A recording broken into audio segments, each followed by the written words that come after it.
Bonjour à tous, allô tout le monde. Aujourd'hui, ça va être l'Évangile de Jésus-Christ selon saint Marc, chapitre 7, versets 31 à 37. Tu es parole de vie, tu es la source d'amour, oh Jésus-Christ, mon bon pasteur.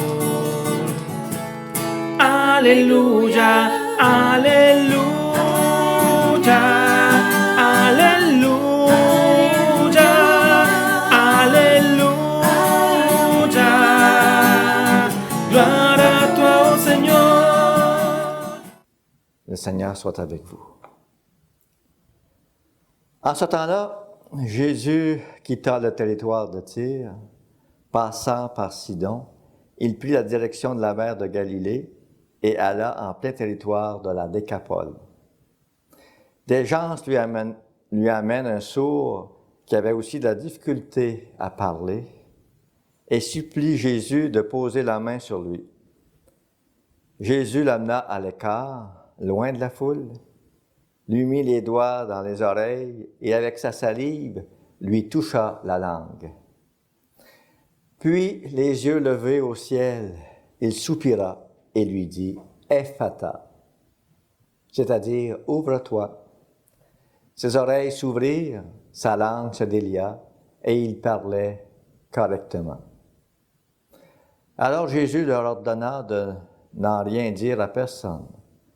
Mais plus il leur donnait cet ordre, plus ceux-ci le proclamaient. Extrêmement frappé, il disait « Il a bien fait toutes choses. Il fait entendre les sourds et parler les muets. » Acclamons la parole de Dieu. Louange à toi, Seigneur Jésus.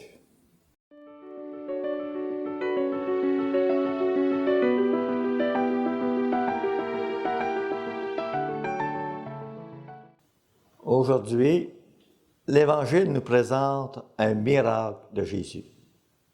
Il redonne l'ouïe et délia la langue d'un sourd-muet. Tout ce qu'il fait est admirable. Jésus est une personne qui fait tout de manière admirable. Parce qu'il n'a pas fait de bonnes actions, parce qu'il n'a pas fait que des bonnes actions, et parce qu'il finit ce qu'il fait, le renouvellement de l'être humain. Ephata, ouvre-toi. Ouvre-toi à quoi? Descends au fond de ton cœur. Jésus, le médecin, non seulement du corps, mais de l'âme.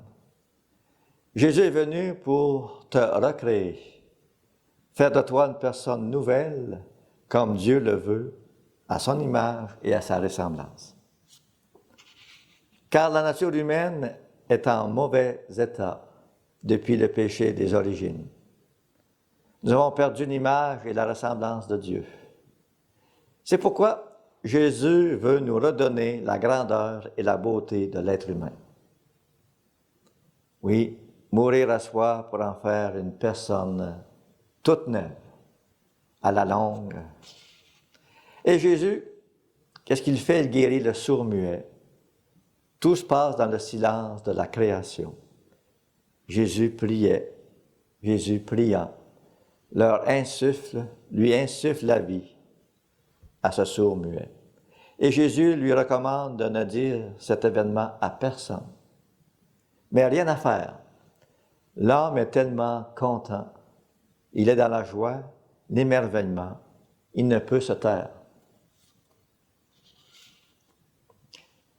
Je répandrai sur vous une eau pure et vous serez purifiés. De toutes vos souillures et de toutes vos ordures, je vous purifierai. Je vous donnerai un cœur neuf, nouveau. Je mettrai en vous un esprit nouveau. J'ôterai de votre chair le cœur de pierre et je vous donnerai un cœur de chair. Et je mettrai mon esprit en vous et je ferai que vous marchiez selon mes lois et que vous observiez et pratiquiez mes coutumes. Donc Jésus vient accomplir sa promesse.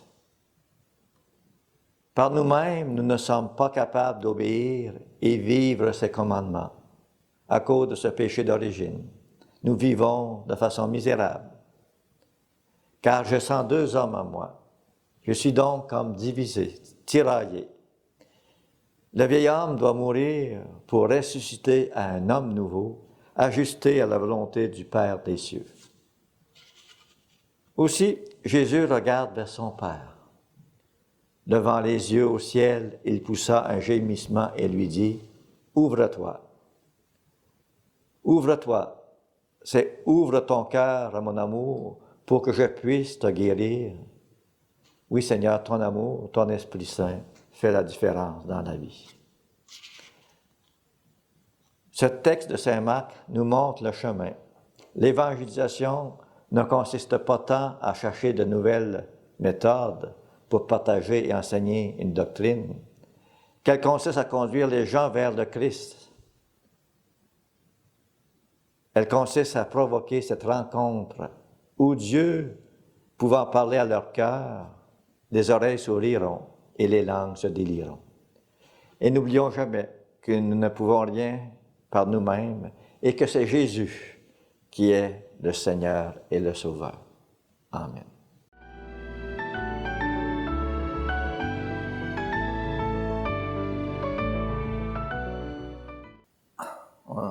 On va faire la prière à Marie, qu'elle nous accompagne dans notre cheminement vers son Fils.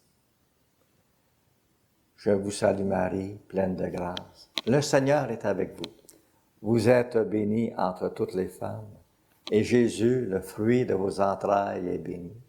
Sainte Marie, Mère de Dieu, priez pour nous pécheurs, maintenant et à l'heure de notre mort. Amen. Et que ce Dieu Tout-Puissant descende sur vous, le Père, le Fils et le Saint-Esprit. Amen.